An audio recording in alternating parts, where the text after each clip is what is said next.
What's the meaning of Ash Wednesday?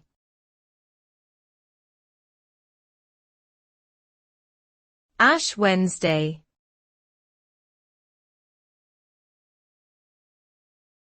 Ash Wednesday.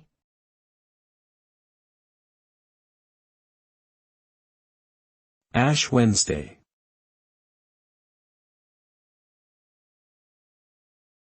Ash Wednesday.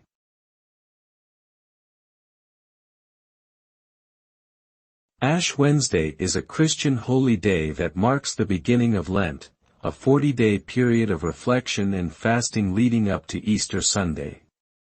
On this day, ashes are placed on the foreheads of worshippers in the shape of a cross to symbolize mortality and the need for repentance.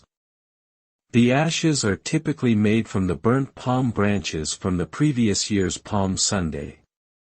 Ash Wednesday is observed by many Christians around the world, particularly in the Western Church, and is an important part of the liturgical calendar.